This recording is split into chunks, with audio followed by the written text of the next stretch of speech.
नमस्कार। संपूर्ण हिंदी स्पेशल एकमात्र यूट्यूब चैनल फिफाड़ा हिंदी क्लासेस पर आप सभी का स्वागत है। और इस चैनल पर आपको हिंदी के तीनों पक्षों व्याकरण, साहित्य व काव्य शास्त्र का गूढ़ अध्ययन करवाया जाएगा। तो बढ़ते हैं आज की क्लास की तरफ। और आज की क्लास के मेन टॉपिक पर जाने से पहले वही दो शब्द। तो सबसे पहले अपन देखते हैं पारिभाषिक शब्दावली के दो शब्द। तो आज आपके सामने जो दो शब्द है वो ये है बाई एनियल। बाई एनुअल बोला जाता है, वैसे तो अपन वार्षिक के रूप में जाते हैं तो एनुअल लिखते हैं, तो यहां पर एनियल बोला जाएगा। बाई एनुअल क्या होता है? ये द्विवार्षिक, वार्षिक उत्सव के लिए अपन एनुअल बोलते हैं, एनुअल फंक्शन बोलते हैं। तो यहां पर है वो द्विवार्षिक है, तो द्विवार्षिक इसका अर्थ माना जाता है। उसके बाद दूसरे शब्द की यदि बात करें तो दूसरा शब्द है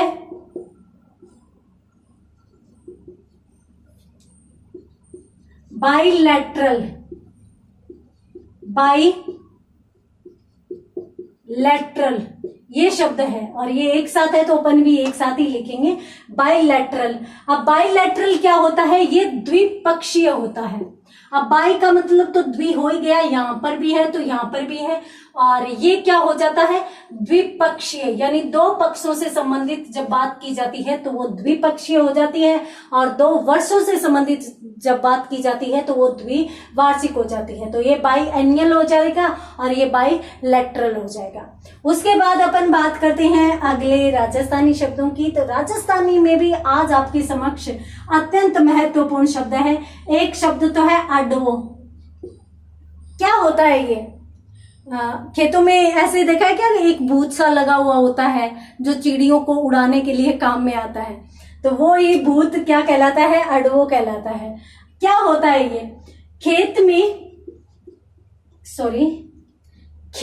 ये खेल नहीं है, खेत में। तो देखिए, खेत में फसल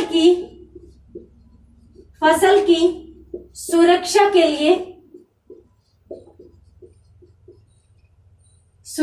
लिए किससे सुरक्षा के लिए? पशु पक्षियों से सुरक्षा के लिए बनाया गया एक मॉडल, प्रतिकृति मान सकते हैं। एक लकड़ी होती है जिसको ऐसे कपड़े पहनाकर और उस पर कुछ सिर के लिए हंडी वगैरह जो भी होती है उपलब्ध, कहीं पर कुछ जगह तो ये प्लास्टिक के लिफाफे नहीं आते, वो भी बांध दिए जाते हैं। तो वो मॉडल या प्रतिकृति जो होती है वो क्या कहलाती है? अडवो कहलाती है। उसके बाद अपन बात करते हैं अंतिम शब्द की, राजस्थानी शब्द की। तो राजस्थानी में एक शब्द है टांड। अब टांड क्या होता है? देखिए, घर में जो कमरा होता है, कमरे में ऊपर की तरफ दीवार के सहारे एक चौड़ी शिला लगाई जाती है, पट्टी लगाई जाती है, जो अक्सर सामान रखने के लिए प्रयोग में लाई जाती है। तो उसे ही अपन क्या कहते हैं? टांड कहते हैं। तो कमरे में ऊंचाई पर दीवार के सहारे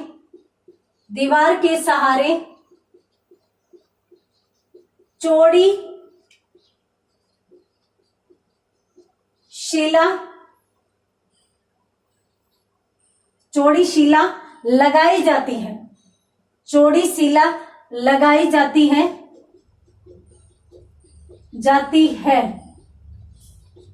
जो सामान रखने हेतु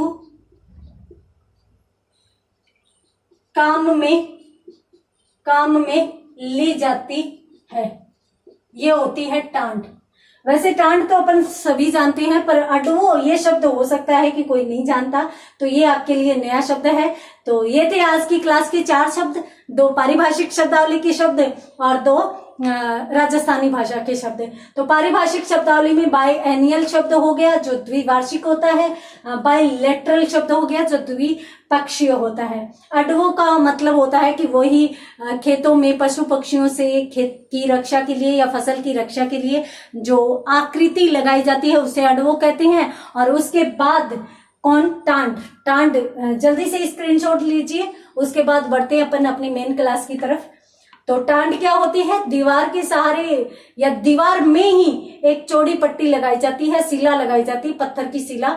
कुछ लोग ये अलग से सीमेंट में बनाकर भी लगाते हैं, जो सामान रखने के लिए काम में ली जाती है, तो उसे अपन क्या कहते हैं, टांड।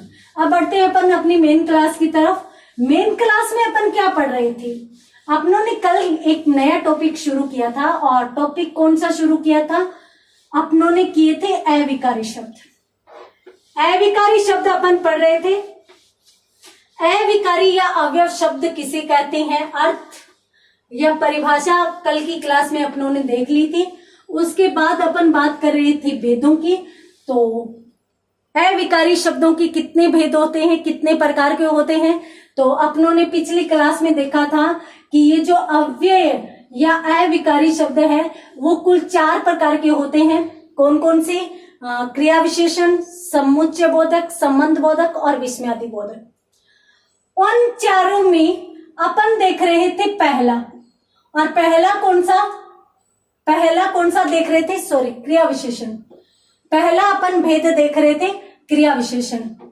और क्रिया विशेषण जो अविकारी शब्द होते हैं, क्रिया विशेषण अविकारी शब्द, वो भी प्रयोग के आधार पर 4 प्रकार के माने जाते हैं। कौन कौन से माने जाते हैं, तो उसमें अपन देख रहे थे। पहला अपनों ने देखा था कौन सा, रीतिवाचक। रीतिवाचक, तो यहां पर अपनों ने देखा था कि जो रीतिवाचक क्रिया विशेषण शब्द है, क्रिया विशेषण जो शब्द है उसमें रीति, उसमें कौन से शब्द आएंगे, तो देखिए रीति का मतलब होता है काम करने का तरीका। ये कल की क्लास में अपन देख चुके हैं। तो किसी कार्य करने के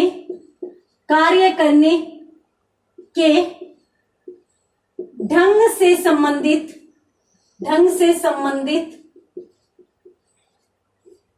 क्रिया की विशेषता बतलाने वाले शब्द, विशेषता बतलाने वाले शब्द ही क्या कहलाते हैं, रीतिवाचक क्रिया विशेषण शब्द कहलाते हैं। उसके बाद अपन दूसरी बात करते हैं। दूसरा कौन सा भेद है, दूसरा कालवाचक है। तो कालवाचक किसे कहते हैं, काल का मतलब होता है समय। तो समय संबंधी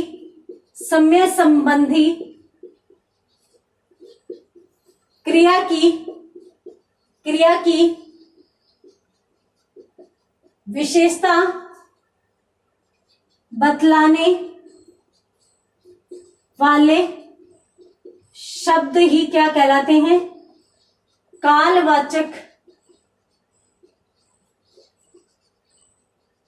क्रिया विशेषण कहलाते हैं।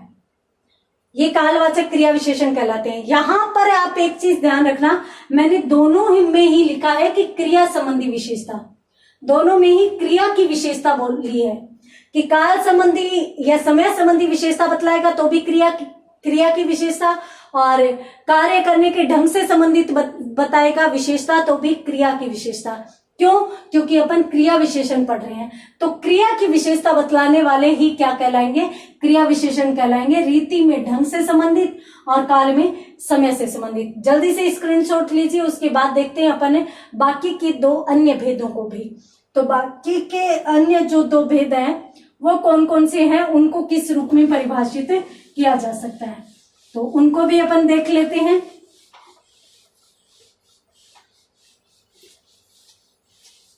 तो देखिए,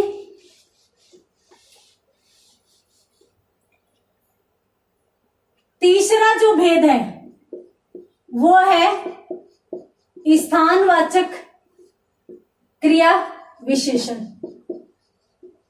तो इसकी भी परिभाषा उसी प्रकार हो जाएगी। कौन सी हो जाएगी?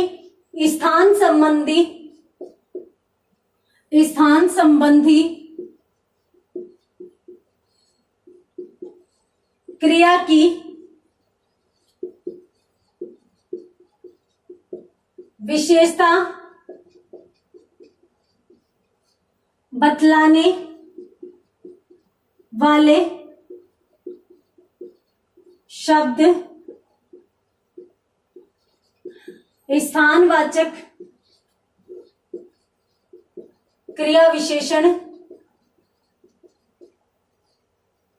कहलाते हैं।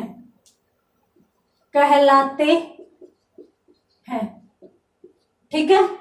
उसके बाद चौथा कौन सा है? चौथा है परिमाणवाचक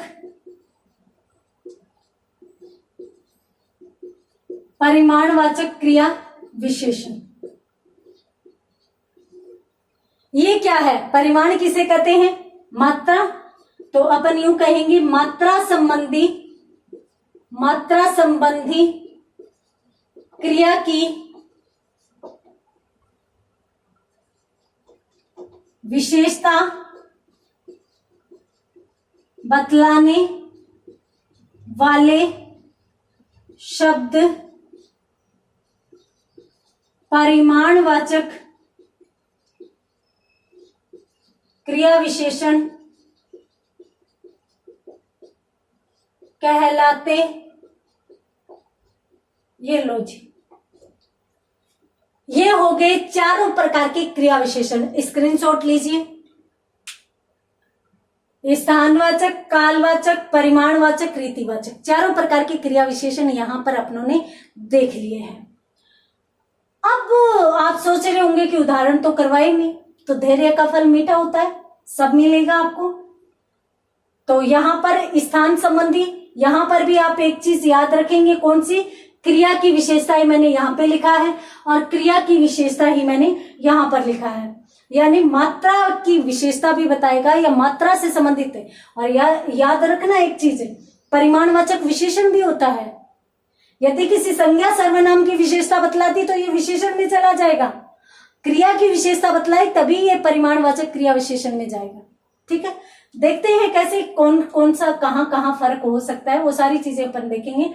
तो अब अपन बात करते हैं इनसे संबंधित कुछ उदाहरणों की। तो मैं यहां पर उदाहरण लिखती जा रही हूं, आपको चयन करना है कि इन चारों में से कौन सा भेद होगा। ठीक है, यहां पर अपन क्रिया विशेषण जो है उसको तो अपन पढ़ ही चुके हैं कि क्रिया की विशेषता बतलाने वाले क्रिया विशेषण के भेदों से संबंधित अपन यहां पर बात करेंगे। तो देखिए, वह सावधानी से चला गया। आप स्वयं चयन करेंगे कि कौन सा अविकारी शब्द है या विकारी शब्द है, कौन सा शब्द है। उसके बाद आप इधर आइए।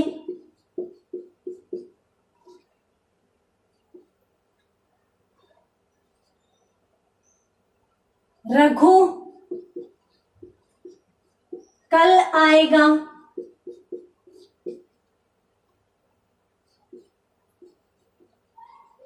मधु कब जाएगी।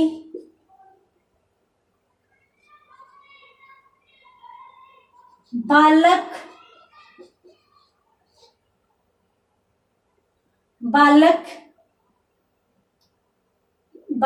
पानी बहुत पीता है। लीजिए, यहां पर ये कुछ वाक्य है जिनसे संबंधित चयन करना है कि भी कहां पर कौन सा माना जाएगा। वह सावधानी से चला गया। वो कैसे गया? सावधानी से, यानी काम करने का तरीका। तरीका आते ही कौन सा माना जाएगा? रीतिवाचक क्रिया विशेषण यहाँ पर माना जाएगा। आप इधर आइए, उधर जाइए, यानी स्थान से संबंधित। तो इधर उधर स्थान है तो स्थानवाचक क्रिया विशेषण यहाँ पर माना जाएगा। रघु कल आएगा, परसों आएगा, आज आएगा, कल जाएगा, परसों जाएगा, सारे के सारे शब्द किससे संबंधित माने जाएंगे? काल वाचक से संबंधित माने जाएंगे, क्योंकि ये समय बता रहा है। अगर अभी आ गया, अब आ गया, तो भी किस में जाएगा? समय में। कब जाएगी? अब कब ये क्या है? ये प्रश्नवाचक है, परंतु पूछा किससे संबंधित जा रहा है? ये समय से संबंधित। तो इसलिए यहां पर भी कालवाचक शब्द ही माना जाएगा। उसके बाद पीना, पीने की विशेषता क्या है? बहुत। तो बहुत पानी पीता है, मात्रा से संबंधित है, तो यहां पर कौन सा माना जाएगा? परिमाणवाचक माना जाएगा। स्क्रीनशॉट लीजिए, बढ़ते हैं आगे और देखते हैं। तो देखिए यहां पर चारों भेदों से संबंधित अपनों ने परिमाणवाचक से संबंधित भी देख लिया, कालवाचक, स्थान, रीति, चारों भेदों से संबंधित ही अपनों ने वाक्य देखे हैं। एक एक वाक्य और देख लेते हैं इनसे संबंधित, ताकि अपने को ये अच्छे से क्लियर हो जाए।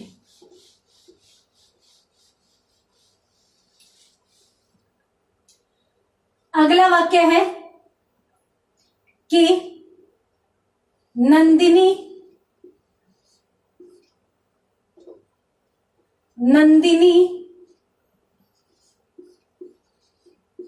चुपके से चली गई। अगला वाक्य है मोनू थोड़ा ही खा सकी।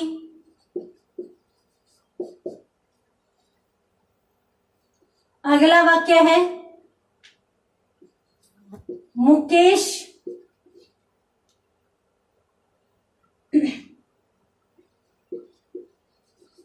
अभी पहुंचेगा। अगला है वह कार से दिल्ली जाएगा। या इसमें एक और जोड़ दें, वह कल कार से दिल्ली जाएगा। ये लीजिए 4 वाक्य, और यहां पर आप बताइए कि कहां पर कौन सा वाक्य हो सकता है, कौन सा विशेषण यहां पर आ सकता है। नंदिनी चुपके से चली गई, तो जाहिर सी बात है काम करने का तरीका है, तो रीतिवाचक यहां पर माना जाएगा। थोड़ा ही खा सकी, अब खाने में मात्रा बताई जा रही है कि थोड़ा या अधिक, तो कौन सा माना जाएगा? परिमाणवाचक माना जाएगा। और उसके बाद अभी पहुंचेगी, समय से संबंधित है, तो कालवाचक। और ये एक ऐसा वाक्य है कि वह कल का मतलब समय, तो ये तो हो जाएगा कालवाचक। कार से, किससे? कार से, तो कार से जाएगा या जीप से जाएगा, वो उसके जाने का तरीका है, तो इसमें कौन सा मान लिया जाएगा? इसमें मान लिया जाएगा रीतिवाचक। और इसके साथ साथ दिल्ली ये स्थान से संबंधित है, तो स्थानवाचक मान लिया जाएगा। अब कल की बात जो आपको क्लियर करनी है, मैंने कल आपको बताया था, देखिए कार शब्द ले लीजिए, चाहे दिल्ली शब्द ले लीजिए, मूल रूप में संज्ञा शब्द है और मूल रूप में संज्ञा ही रहेंगे। परंतु यहां पर देखिए दिल्ली का कभी दिल्ले होता है? नहीं होता। कार का, हाँ, बहुवचन में अगर अपन प्रयोग में लें तब कारों हो सकता है, परंतु ये जो वाक्य निर्मित किया गया है कार से दिल्ली जाएगा, तो इस प्रकार में, और यहां पर कार अगर से शब्दांश यहाँ पर जुड़ा हुआ है तो ये कार कभी भी चेंज नहीं होगा। कार को कारों करना है तो यहाँ पर से हटाना पड़ेगा, इसलिए इसको भी किस में मान लिया जाता है, रीतिवाचक क्रिया विशेषण या अविकारी शब्दों में मान लिया जाता है। इस प्रकार के कंफ्यूज करने वाले शब्द अक्सर नहीं पूछे जाते, क्योंकि आरपीएससी को फिर, या चाहे आरपीएससी हो चाहे बोर्ड हो, उसको डिलीट करने पड़ते हैं। फिर भी मैं आपको बता देती हूँ कि ये जो दिल्ली शब्द है, ये जो कार शब्द है, यहाँ पर ये रीतिवाचक में जाएगा, ये दिल्ली स्थानवाचक में जाएगा और ये कालवाचक में जाएगा। ये मूलतः संज्ञा होते हैं, संज्ञा में ही जाएंगे, परंतु 1% यदि यहाँ पर पूछ ले कि भाई ये किस प्रकार का शब्द है तो स्थान संबंधी है तो स्थानवाचक ही जाएगा, और ये रीति से संबंधित है, उसके काम करने का तरीका, उसके जाने का तरीका है कि वो कार से जाएगा, बस से जाएगा, तो ये रीति जाएगा, और ये कालवाचक है। तो इसलिए यहाँ पर ये भी स्क्रीनशॉट लीजिए। और यहाँ पर आपने देखा कि क्रिया विशेषण अविकारी शब्द जो 4 प्रकार के होते हैं, उनमें कौन कौन सी स्थिति रहती है और किस किस प्रकार से उनमें परिवर्तन होता है। अब यहां पर मैं एक चीज बताती हूं आपको। देखिए, यहां पर अपनों ने जो मेन बात देखी, मेन चीज देखी, वो क्या थी। जैसे दिल्ली संज्ञा है, वाक्य प्रयोग के आधार पर अपनों ने स्थानवाचक क्रिया विशेषण कर दिया। क्यों? क्योंकि दिल्ली जाएगा, उस शब्द के तुरंत बाद क्रिया थी, हमने क्रिया विशेषण कर दिया। तो देखिए, बहुत से ऐसे शब्द होते हैं जिनकी व्याकरणिक कोटि आप निश्चित नहीं कर सकते। क्यों? क्योंकि वो वाक्य प्रयोग के आधार पर ही अपनी कोटि बताते हैं। कोटि का मतलब श्रेणी।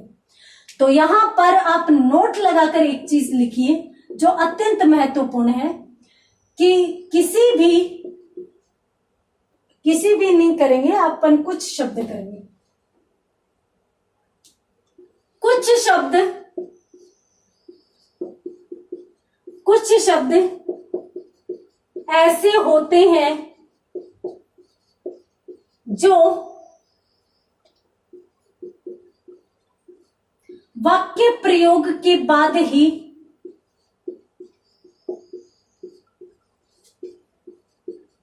अपनी कोटि या श्रेणी निश्चित करते हैं। अर्थात वाक्य में प्रयोग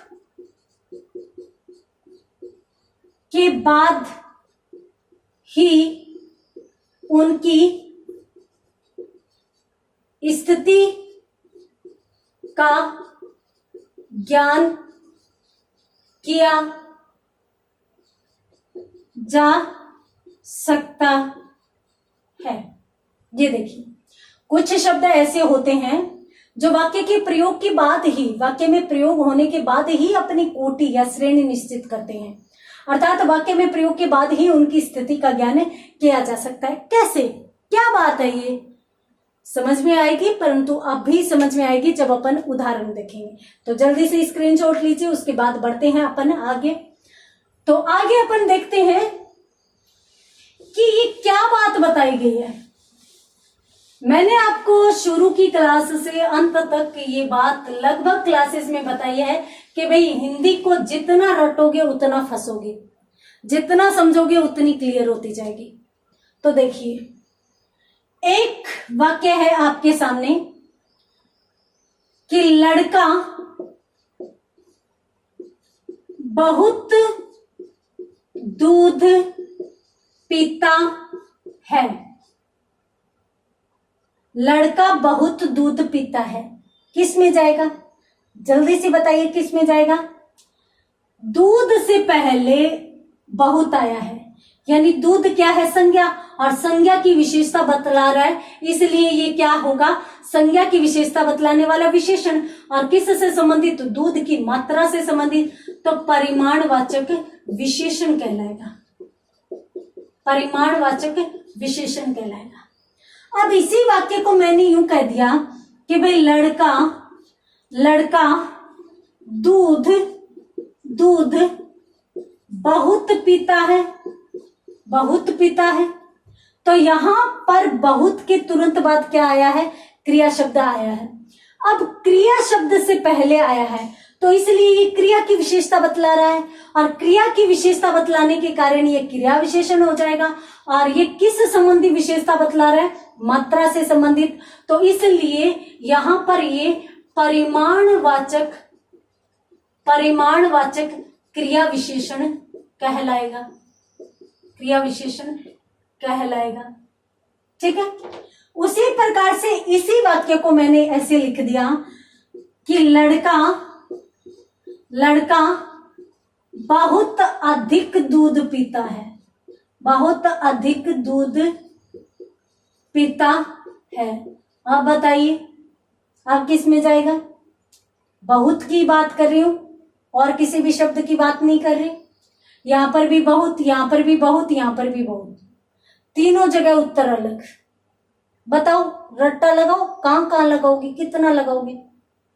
तो यहां पर लड़का बहुत अधिक दूध पीता है। अब देखिए, दूध शब्द यहां है और दूध की विशेषता कौन सी है, अधिक, तो ये कौन सा हो गया, विशेषण शब्द हो गया। अब ये अधिक की भी विशेषता क्या है, बहुत है, यानी विशेषण की भी विशेषता बतला रहा है। विशेषण की विशेषता बतलाने के कारण यहां पर ये प्रविशेषण कहलाएगा।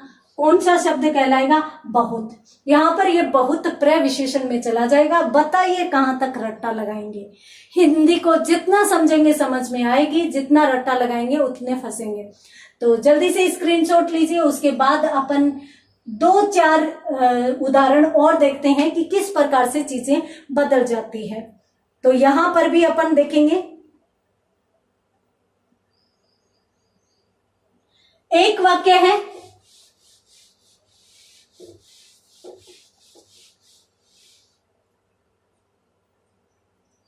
एक वाक्य आपके सामने है, राम अच्छा लड़का है। एक वाक्य है, इसी कोई बदलते हैं ना तभी तो समझ में आएगी। हाँ, राम, और इसी में बताना है, राम अच्छा गाता है। हमने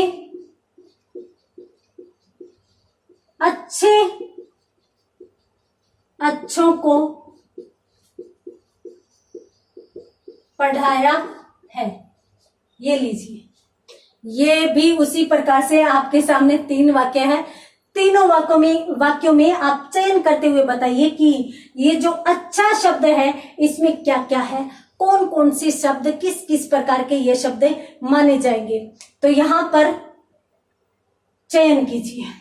देखिए, राम कैसा लड़का है, अच्छा लड़का है।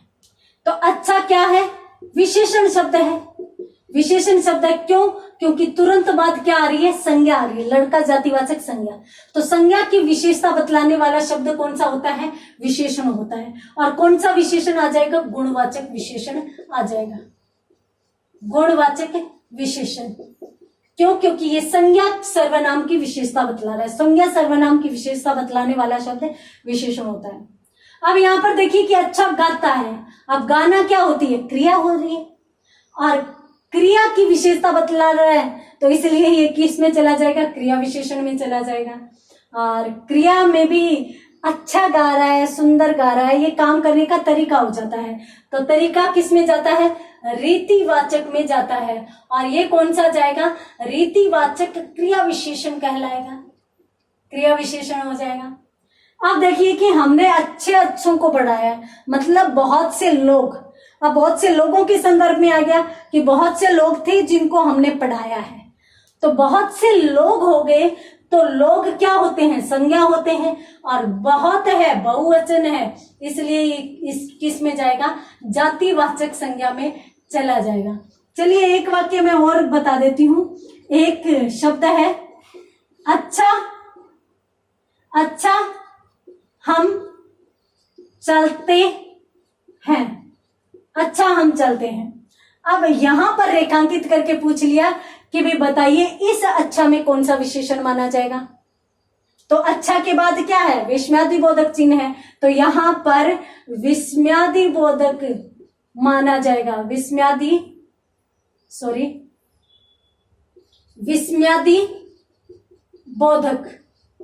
और कौन सा माना जाएगा, विस्मयादिबोधक अव्यय माना जाएगा, क्योंकि ये बदलेगा नहीं कभी भी, तो ये अविकारी शब्द मान लिया जाएगा। तो बताइए रट्टा लगाएंगे तो कैसे लगाएंगे। एक ही अच्छा शब्द वाक्य प्रयोग के आधार पर 4 प्रकार का बन गया। यहां पर अच्छा गुणवाचक, यहां पर गुणवाचक विशेषण है, ये तो विकारी शब्द है। यहां पर यही अच्छा अविकारी शब्द बन गया, रीतिवाचक क्रिया विशेषण, और यहाँ पर ये फिर से संज्ञा में आ गया, जातिवाचक संज्ञा में, और यहाँ पर ये फिर अविकारी शब्द विस्मयादिबोधक में चला गया। तो इस प्रकार से बहुत से, स्क्रीनशॉट लीजिए, तो इस प्रकार से बहुत से ऐसे शब्द होते हैं जो अपने प्रयोग होने की या उनको प्रयोग करने की जो स्थिति होती है उसके आधार पर अपनी व्याकरणिक कोटि निश्चित करते हैं, व्याकरणिक श्रेणी निश्चित करते हैं। तो इसलिए हिंदी को समझिए आसानी से, आराम से, अच्छे से, और उसके बाद चयन कीजिए कि भाई कौन सा शब्द किस प्रकार का होगा। रट्टे लगाने का प्रयास न करें। तो आज की क्लास में इतना ही, मिलते हैं अगली क्लास में, तब तक के लिए धन्यवाद।